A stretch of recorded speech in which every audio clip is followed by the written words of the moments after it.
होनी होकर रहे अनहोनी ना होए, ऐ मारक संसार में नानक थिर नहीं कोई। होनी तो होके रहनी है, वो तो होएगी। पर पता नहीं क्यों तुम्हें फिर लगता है कि अगर 4 रिश्तेदार तुम्हारे पास बैठे होंगे तो वो शायद तुम्हें बचा लेंगे, वो दुख में तुम्हारे काम आ जाएंगे। दुख आएगा क्यों? क्यों आएगा? जब तुम भगवान भरोसे चलोगे तो वो तुम्हारी हिफाजत करेगा। कितनों को हम देखते हैं आज भी अकेले भी बहुत अच्छे चल रहे हैं। कोई नहीं है घर में, नौकर चाकर बाल बच्चा कोई भी नहीं, एकदम अकेले भी खुश बैठे हैं। बोले मर्ज़ी से खाते हैं, मर्ज़ी से सोते हैं, मर्ज़ी से घूमते हैं। कोई हमको पूछने वाला ही नहीं, फ़ोन करने वाला नहीं, और हम तो ज़्यादा सुखी हैं। आप लोग अपने बंधन बांधते हो, है नहीं बंधन। इंसान अपने बंधन बांधता है। भगवान ने आपको आज़ाद रखा है, पर तुम्ही को गुलामी पसंद आ गई। राजा का जन्मदिन था, बहुत खुशियाँ मना रहे थे। राजा को भी संकल्प आया, बोला आज हमारा जन्मदिन है, हम सबको तोहफा देना चाहते हैं।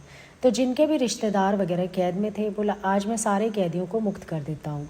कैदियों को भी तोहफा हो गया, घर वालों को भी हो गया, सारे कैदी रिहा कर दिए गए। सब अपने घर जाओ, आज राजा का जन्मदिन है, तोहफा है तुम सबके लिए। अगले दिन राजा उठा सुबह, बड़ा शोर हो रहा था महल के बाहर। सुबह सुबह 5 बजे आँख खुली, इतना शोर क्यों हो रहा है? गया बालकनी में देखने, बहुत सारे लोग शोर मचा रहे हैं। तो चौकीदार को बुला के पूछा कि ये लोग कौन हैं और क्या कर रहे हैं? बोला ये सब जो कल आपने मुक्त किए थे वो कैदी हैं।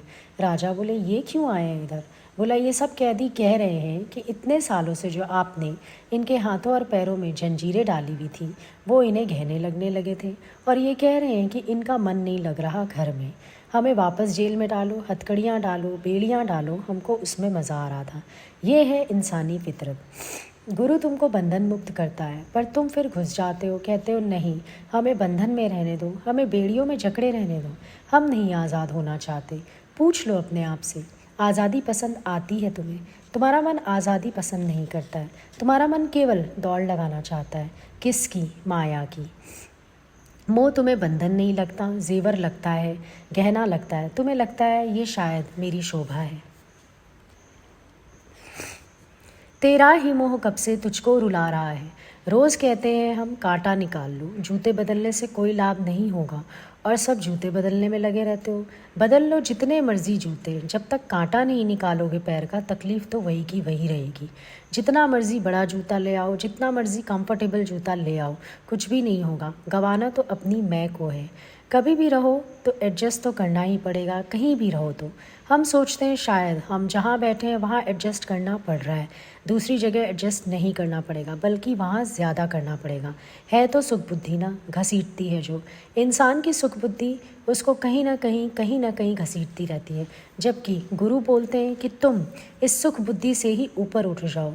सुख कहाँ है? सुख स्वयं में है, बाहर सुख कहाँ ढूंढते हो? एक सवाल अपने आप से नहीं करते हो कि आखिर तुम्हें चाहिए क्या? What do you want? क्या चाहिए? ज्ञान फिट कर लेते हो बिना सोचे समझे कि वहाँ ज्ञान फिट हो भी रहा है या नहीं। राजा जनक ने ज्ञान सुना, निंदा होने लगी बहुत। सब कहने लगे ये राजा यज्ञ नहीं करता है, ऐसे नहीं करता, वैसे नहीं करता, बहुत निंदा हो गई। अब ज्ञान तो बहुत फ्लेक्सिबल है, जहाँ से मर्जी मोड़ लो। मन कहने लगा देखो यज्ञ करने से क्या चाहता है, कोई ज्ञान तो धुल नहीं जाएगा, प्रजा शांत हो जाएगी, बल्कि तो मैं कर लेता हूँ यज्ञ। यज्ञ किया उन्होंने, चंद लोगों के मुंह बंद हो गए। फिर यज्ञ के बाद दान भी देना है, लाइन लग गई दान के लिए। कंबल बांट रहे थे, गुरु भेष बदल के आए, लाइन में लग गए। जब उनका नंबर आया तो पूछने लगे कि तुझे क्या चाहिए? अब ज्ञान इतना सुना हुआ था, रटा हुआ था, कुछ नहीं चाहिए मुझे। तो कुछ नहीं चाहिए तो ये सब आडंबर क्यों? एकदम जागृत हो गए। बोला बात तो सही है, फिर मुझे प्रशंसा तो चाहिए, फिर मुझे लगा कोई मुझे बुरा तो ना कहे। फंस गए इस चक्कर में। तो कभी अपने से एक सवाल नहीं करते कि आखिर तुम्हें चाहिए क्या? कोई भी कर्म अगर तुम कर रहे हो तो एक बार अपने आप से पूछो कि आखिर तुम्हें क्या चाहिए। पता चल जाएगा तुम्हें कि तुम सही कर रहे हो या गलत। इंसान की सबसे बड़ी बीमारी है अविचार।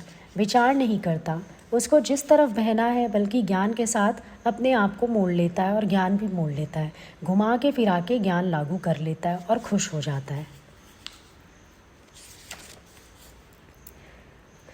सारी सृष्टि चल रही है अच्छी भली, तुम बीच में ले जाके अपनी बांस खड़ी कर देते हो।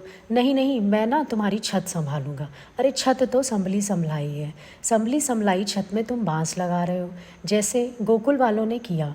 भगवान ने उंगली पर पहाड़ उठा रखा था। भगवान की उंगली दर्द हो रही होगी, सारे जाने लगे बांस लगाने। उनको हंसी आ गई, उन्होंने हाथ नीचे कर लिया, लो भाई मरो सारे। अब दबने लगे सब। भगवान उंगली लगाओ, बोले तो हट जाओ फिर। चल ही मेरी उंगली के भरोसे सब कुछ रहा है, यही बात तुम रोज़ भूलते हो। करण करावन आपे आप, मानुष के कछु नहीं हाथ। फिर बीच में आ जाते हो अपना बांस लेके, आया हूँ मैं बांस लगाने, कर लो फिर क्या मर्जी, क्या करोगे। हटा लेते हैं भगवान फिर उंगली, जा कर ले बोझ तले मर लोगे फिर। मिलता है कुछ, कर पाते हो कुछ फिर। ये दुनिया अनाथ नहीं है, भगवान के होने से अनाथ तो बिल्कुल नहीं है। तुमको समझ में नहीं आता ये बात। बच्चों को बोलते हो मैं बैठा हूँ ना, तुम अनाथ नहीं हो। अरे तुम्हारे होने से तो अनाथ हो गए हैं, क्योंकि तुमने उन्हें भगवान का एहसास ही नहीं होने दिया। सारी दुनिया को अनाथ बनाने वाले तुम लोग हो। सबको कहते हो मैं बैठा हूँ, मैं बैठा हूँ, एहसास ही नहीं होने देते किसी को कि भगवान भी बैठा है। तो अनाथ तो तुमने बना दिया है उल्टा। और जब गुरु कहता है अनाथ नहीं है दुनिया, मतलब नाथों का नाथ बैठा है, वो परमात्मा बैठा है, वो आप ही सब कुछ देख लेगा। जैसे आज तक उसने सब कुछ किया, वो आगे भी सब कुछ कर लेगा।